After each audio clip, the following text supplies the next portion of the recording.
Hello everyone, and welcome to SimpleSpeak English. Before we begin, I want to ask you a small question. How are you feeling today? Are you relaxed, tired, or maybe a little busy? Wherever you are right now, thank you for choosing to spend this time listening and improving your English with us. Hi everyone, I'm Lily. Many of our listeners tell us they enjoy these conversations because they feel natural and calm, like listening to friends talking. That is exactly what we want. So today, just listen comfortably and enjoy the conversation with us. As always, this is not a classroom. This is just a relaxed conversation between friends, and while you listen, your English improves naturally, little by little. Yes, so today, before we begin, I want to ask a simple question to everyone listening. When was the last time you did something just for fun?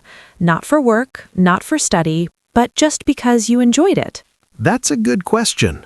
Sometimes life becomes very busy and we forget to make time for things we enjoy. Exactly, and that is why today's topic is about hobbies and free time, and how talking about hobbies can help you learn English naturally. Yes, because hobbies are a very common topic in everyday conversations. When you meet new people, one of the first questions is often, "What do you like to do in your free time?" And it's a comfortable topic. People enjoy talking about things they love. So, Lily, let me ask you first. What do you usually like to do in your free time? These days, I really enjoy simple things. I like going for walks, especially in the evening when it is quiet. I also like reading, listening to music, and sometimes cooking new recipes, even when they don't turn out very well. Cooking experiments can be dangerous sometimes. Yes, sometimes the food looks better than it tastes. I understand that. For me, free time usually means slowing down. I like reading, drinking coffee slowly, and sometimes watching documentaries. Nothing very exciting, but it helps me relax. And that's important. Hobbies don't need to be exciting or impressive. They just need to make you feel good. Yes, and for English learners, hobbies are a great way to practice language naturally, because when you talk about something you enjoy, words come more easily. That's true. When people talk about hobbies, they usually speak more freely because they are comfortable with the topic. I remember meeting someone who said they felt nervous speaking English at work, but when they talked about photography, suddenly they spoke more confidently. Because they already knew the ideas they wanted to express. Exactly. The language becomes a tool instead of a problem. Let's ask our listeners something again. What is your favorite hobby? Maybe listening to music, playing sports, drawing, watching movies, or learning something new? And if you want, you can pause for a moment and think about it in English. Try to describe your hobby using simple sentences. For example, you can say, "In my free time, I like walking," or "I enjoy watching movies on weekends." Simple sentences are powerful. You don't need complicated grammar to communicate clearly. Mark, do you think hobbies change as people get older? Yes, definitely. When I was younger, I liked very active hobbies, like playing sports all the time. Now I enjoy quieter activities more. I think many people feel the same. As life becomes busier, free time becomes more valuable. Yes, and hobbies become a way to recharge your energy. I like that word, recharge. It's like charging your phone, but for your mind. That's a good comparison. Another interesting thing is that hobbies also help conversation. When you meet new people, talking about hobbies helps you connect. Yes, because hobbies show personality. They tell people who you are. For example, if someone says they enjoy hiking, you imagine someone who likes nature and quiet places. And if someone says they enjoy gaming, you imagine someone who enjoys challenges and stories. Talking about hobbies also helps vocabulary grow naturally because each hobby has its own words. Yes, like cooking vocabulary, sports vocabulary, or music vocabulary. And learning vocabulary through hobbies feels easier because it connects to real life. I remember learning many English words through movies and documentaries without realizing I was studying. That's the best kind of learning when it doesn't feel like studying. Exactly. And that's why we say, learn English naturally. Mark, do you think people need expensive hobbies? Not at all. Some of the best hobbies are free. Walking, reading, writing, listening to music, or even talking with friends. Yes, sometimes simple hobbies bring the most happiness. I agree. I once met someone whose hobby was simply watching sunsets. Every evening, they went outside and watched the sky change colors. That sounds peaceful. It was, and they said it helped them feel calm after stressful days. I think hobbies also help mental health. They give your mind a rest. Yes, and when your mind is relaxed, learning English becomes easier too. That's true. Stress makes learning harder. So maybe a good idea for listeners is to combine hobbies with English. For example, if you like cooking, watch cooking videos in English. Or if you like sports, listen to sports podcasts in English. Learning becomes part of your life instead of something separate. I remember when I started listening to English music more often, I began understanding phrases naturally. Music is very powerful for language learning. Yes, because rhythm helps memory. Another thing about hobbies is that they give you stories to share. That's true. Conversations become more interesting when you can talk about experiences. For example, instead of saying, I like traveling, you can say, last year I visited a small town and I tried new food. Stories make language alive.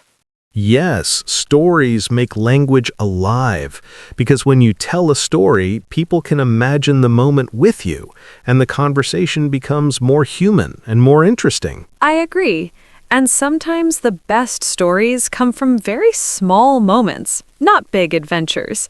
For example, one of my favorite memories is simply getting lost while walking in a new city. I was tired, a little confused, but also excited because everything felt new. Getting lost can be stressful at first, but later it becomes a good story. Exactly. At the time, I was worried, but later I laughed about it and told the story many times. And every time I told it, my English became a little more natural. That's a very good point. When you repeat stories, you practice the same vocabulary again and again without feeling like you are studying. Yes, and hobbies give you many chances to create those stories. Even simple hobbies like cooking or gardening. Oh, gardening reminds me of something funny. A friend of mine decided to start gardening during a very busy time in his life. He bought many plants, watched many videos, and felt very confident. Let me guess, the plants did not survive? Most of them didn't. He forgot to water them for a week.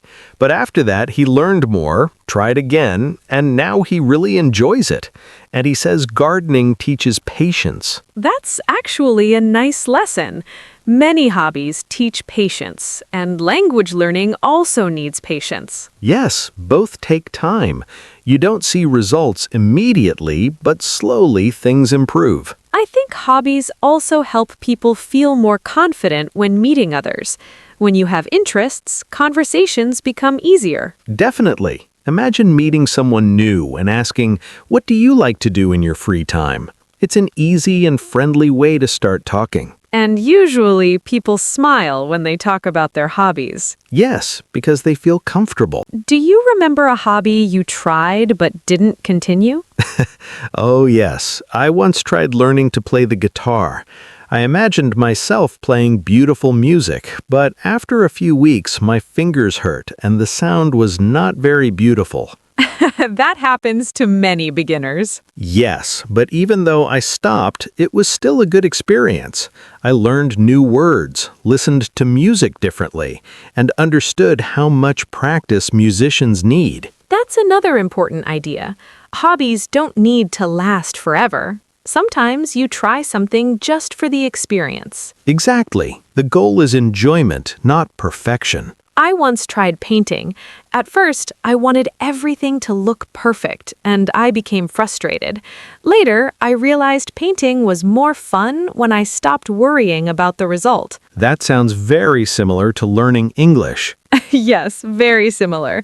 When you stop trying to be perfect, learning becomes easier. Many learners wait until their English is perfect before speaking, but hobbies teach us that mistakes are normal. And sometimes mistakes become funny memories. I remember saying the wrong word once while talking about my hobby.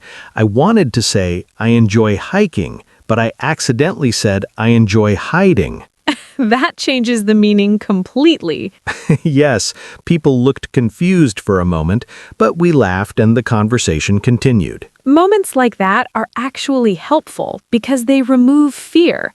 You realize mistakes are not disasters. Exactly. Communication is more important than perfection. Another thing I like about hobbies is that they give balance to life. Work and study are important, but free time helps us stay happy and motivated. Yes, and when people feel happy and relaxed, learning becomes faster. I noticed that when I study English after doing something I enjoy, like walking or listening to music, my mind feels more open. That makes sense. Your brain is less tired. Maybe listeners can try something simple.